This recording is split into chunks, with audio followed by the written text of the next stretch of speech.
মাঘ মাসের শনিবার দিন ভুলেও করবেন না এই সমস্ত কাজ, নচেৎ হতে পারে ঘোর অমঙ্গল। জয় বড় ঠাকুরের জয়। বন্ধুরা, শনিবার হচ্ছে শনি মহারাজের বার, তাই এই বারটি আমাদের সকল কর্মফলদাতার পূজা করার অত্যন্ত ভালো একটি দিন। তাই এই মাসেই শনিবার দিন আপনাদের সামান্য কিছু কার্যে শনি মহারাজের সাড়ে সাতি কাটে এবং আপনাদের জীবনে এসে পড়ে শনি মহারাজের বিশেষ কৃপা। এবং এই মাসের শনিবার দিন কি খাবার খেলে শনি মহারাজ আশীর্বাদ প্রদান করেন, শনিবার দিন কি খেতে নেই এবং এই মাসে শনিবার নিরামিষ খেলে কি হয়, এই মাসে শনিবারের দিন বালিশের তলায় কোন জিনিসটি রেখে দিলে আপনাদের সৌভাগ্যের উদয় হয়, এই সব কিছুই কিন্তু আপনারা আজকের এই ভিডিওর মাধ্যমে জানতে পারবেন। তাই অবশ্যই কিন্তু আপনারা ভিডিওটি পুরোটি দেখবেন। বন্ধুরা, এই কলিযুগে শনিদেবের যদি রুষ্ট থাকেন তাহলে আপনাদের সকল কার্যে বাধা বিপত্তি আসে। আপনাদের বাড়িতে অশান্তি, রোগ ব্যাধি, দুর্ভাগ্য, দারিদ্রতা, এমন কি রকমের সমস্যা যে এই ব্যক্তিকে ঘিরে ধরে তা ভাবাও যায় না। তাই এই মাসেই বড়বার বন্ধুরা এই সামান্য কার্যগুলি করতে পারলে একদম আপনার জীবন থেকে সমস্যা দূর হয়ে যেতে পারে। ওম শনিদেবায় নমঃ। বন্ধুরা, শনি মহারাজের এই মন্ত্র উচ্চারণ মাত্রই মানুষের সকল দুঃখ থেকে নাশ হয়ে যায়। কারণ বন্ধুরা, কলিযুগের কর্ম ফলদাতা হচ্ছে শনি মহারাজ। তাই প্রত্যেকের জীবনে তার কর্ম অনুযায়ী তার কর্মফল শনিদেব দিয়ে থাকেন। ভগবান শনিদেবের বক্র দৃষ্টি এর উপরে পড়ে তার জীবন ছাড়কার হয়ে যায়। হ্যাঁ বন্ধুরা, যে রাজা থেকে ভিখারিও হয়ে যেতে পারে। আবার যার উপরে শনি মহারাজের করুণা হয় তার জীবন সুখ, শান্তি, সমৃদ্ধিতে ভরে ওঠে। তাই সত্য এটাই যে শনি মহারাজ মানুষের কর্ম অনুযায়ী কর্মফল দেন। তাই বন্ধুরা, আজকের নতুন বছরের শুরুতে এটা জানিয়ে রাখা দরকার যে কোনো ভুল করলে আপনাদের উপর তা শনি মহারাজের বক্র দৃষ্টি পড়তে পারে। এবং সাথে সাথে এটিও জানবো যে কোন লক্ষণগুলি দেখে আপনি বুঝবেন যে শনিদেব আপনার উপর প্রসন্ন হয়েছে। আর যদি এই লক্ষণগুলো আপনার সঙ্গে মিলে যায় তাহলে সেই ব্যক্তির ভবিষ্যৎ খুব উন্নতি হবে। তাই বন্ধুরা, আজকের এই ভিডিওটি খুবই গুরুত্বপূর্ণ হবে। তাই অবশ্যই কিন্তু বন্ধুরা ভিডিওটি পুরো দেখবেন। আর যদি ভিডিওটি ভালো লাগে তাহলে অবশ্যই একটি লাইক করে জয় ভগবান শনিদেবের জয় একটিবার লিখে যাবেন। আর আপনার নিকটবর্তী বন্ধু বান্ধব, আত্মীয় পরিজনদের সাথে ভিডিওটি শেয়ার করতে একদমই ভুলবেন না, যাতে তারাও এই ভিডিওটি দেখে কিছুটা উপকৃত হতে পারে। বন্ধুরা, আমাদের ধর্মে শনিবার দিনটিকে শনিদেবের বার বলা হয়। আর বড় ঠাকুরের ভক্তরা প্রত্যেক শনিবার শনি মন্দিরে গিয়ে শনিদেবের পূজা আরাধনা করে।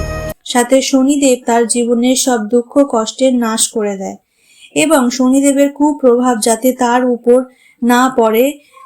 কিন্তু কিছু কিছু ভুল বন্ধুরা আমাদের জীবনে নিয়ে আসে কুপ্রভাব শনিদেবের।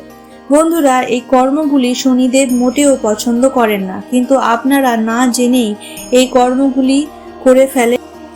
আমাদের জীবনে এসে পড়ে শনিদেবের বক্র দৃষ্টি। আর এই বক্র দৃষ্টি হলো মদ্যপান, অসৎসঙ্গ, জুয়া খেলা, পরকীয়া, মিথ্যা কথা বলা, এমনকি পশু পাখিদের উপর অত্যাচার করা, কারোর পিছনে নিন্দা করা, মাতা পিতা গুরুজনদের অপমান করা, ঈশ্বরের বিপরীতে যাওয়া, নিজের শরীরকে নিরোগ্য রাখার জন্য ঠিকঠাক কর্ম না করা, এই সব কর্মই শনি মহারাজ একদম পছন্দ করেন না। ফলে ভবিষ্যতে বড় বিপদ আসার আগে আপনাদের সতর্ক থাকা দরকার। কারণ বন্ধুরা, পরমেশ্বর ভগবান শ্রীকৃষ্ণ বলেছেন যে মানুষের জীবনে কোনো কর্ম বিফলে যায় না। যে যা কাজ করে সেটা পরে তার 10 গুণ বেশি ভাগ করে তার জীবনে চলে আসে। তাই বন্ধুরা, আমাদের সর্বদাই ভালো কর্ম করা উচিত। তাই চলুন এইবার আমরা জেনে নিই কি কি লক্ষণ দেখে আপনি বুঝবেন যে শনি মহারাজ আপনার উপর প্রসন্ন কিনা। নম্বর 1, বন্ধুরা, যে ব্যক্তিকে ভগবান শনিদেবের প্রসন্ন করে সেই ব্যক্তি বাড়িতে কালো কুকুর আসে, আর এমন ব্যক্তি খুবই পশুপ্রেমী হয়। এছাড়াও বন্ধুরা এমন ব্যক্তি খুবই অভিমানী হয়। তারা নিজেদের ক্ষমতার কিছু করতে খুবই পছন্দ করে, ফলে যত বড়ই সমস্যা আসুক না কেন ঠিক কিছু না কিছু উপায় বের করে তারা তাদের থেকে বেরিয়ে যায়। তারা শনি মহারাজের কৃপায় খারাপ থেকে খারাপ সময়েও মনের বল হারায় না। এমন ব্যক্তি অনেক সমস্যা নিয়ে বা জীবনে কারোর কাছে হাত পাততে একদমই পছন্দ করে না। নম্বর 2, শনি মহারাজের কৃপা যার উপরে পড়ে সে স্বভাবতই একটু রাগী হলেও তার মন খুবই ভালো হয়। তারা অসহায় মানুষ ও পশু পাখিদের সাহায্য করতে খুবই ভালোবাসে। নম্বর 3, শনি মহারাজের কৃপায় যার উপরে পড়ে থাকে তারা সোজা সাপটা কথা বলতে সবসময় পছন্দ করে। মানে কারোর সামনে এক এবং পিছনে এক এমন ব্যক্তি কিন্তু তারা নয়। যদি কারোর কিছু খারাপ দেখে উনি অসৎ কিছু করতে দেখে তাহলে তারা প্রতিবাদ করে ফেলে। তার জন্যে তাকে বিভিন্ন জায়গায় বিপদে পড়তে হয়। শেষে শনিদেবের কৃপা তাদের জীবনে আসায় সুখ শান্তি ফিরে আসে। হ্যাঁ বন্ধুরা, আপনারা একেবারে ঠিক শুনছেন। তাই বন্ধুরা, আজকের এই ভিডিওটিতে যে সব টোটকা উপায়গুলি জানিয়ে দেব তার মধ্যে যে কোনো একটি টোটকা উপায় তা যদি এই মাসে যে কোনো শনিবার করতে পারেন তাহলে আপনারা দেখবেন শনি মহারাজের কৃপায় আপনাদের জীবন থেকে সকল বাধা বিপত্তি যেমন নাশ হয়েছে, তেমনি মানুষেরা যদি আমাদের জীবনে শনি সাড়ে সাতি বা বক্রদৃষ্টি পড়ে তাহলে সেই মানুষটি বন্ধুরা বিভিন্ন রকমের সমস্যা হতে পারে। তাই বন্ধুরা, আজ আমি আপনাদেরকে সুন্দরভাবে জানিয়ে দেব যে এই সব সমস্যা থেকে আপনারা কিভাবে বাইরে বেরোতে পারবেন এবং কোন কোন লক্ষণগুলি দেখলে আপনারা বুঝবেন যে আপনাদের উপর শনি মহারাজের সাড়ে সাতি বা বক্রদৃষ্টি চলছে কিনা। তাই অবশ্যই কিন্তু বন্ধুরা ভিডিওটি পুরোটি দেখতে একদমই ভুলবেন না।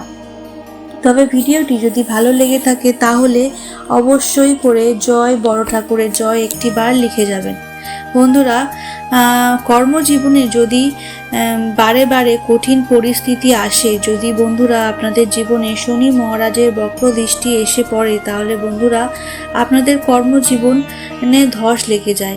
চারিদিকে আমরা দেনার দায়ে ডুবে যাই, সবার কাছে আমরা যেন খারাপ হয়ে যাই। হঠাৎ করেই আমাদের চাকরি চলে যায়, ব্যবসায় কিছু উন্নতি হয় না, বা বাড়িতে ঝগড়া ঝামেলা রোগ ব্যাধি এইগুলো চলতেই থাকে। আর বন্ধুরা, এই সব কিছু হয় শনিদেবের সাড়ে সাতির জন্যে। ধীরে ধীরে আপনাদের শরীরে থেকে উজ্জ্বলতা বা আকর্ষণ কমে যায়। বন্ধুরা, এবার আপনাদের জানিয়ে দিই এই সব সমস্যা থেকে কি করে বেরোনো যায়।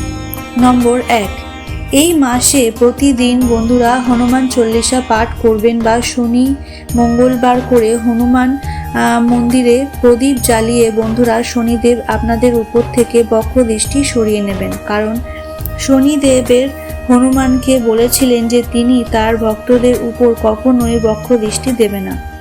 শনিবার দিন কোনো বড় ঠাকুরের মন্দিরে গিয়ে সামান্য একটি প্রদীপ জ্বালালেও ভগবান শনিদেব সন্তুষ্ট হন। তাহলে বন্ধুরা, আজকের মতো ভিডিও এখানেই শেষ করছি। দেখা হবে আবার অন্য কোনো ভিডিওতে।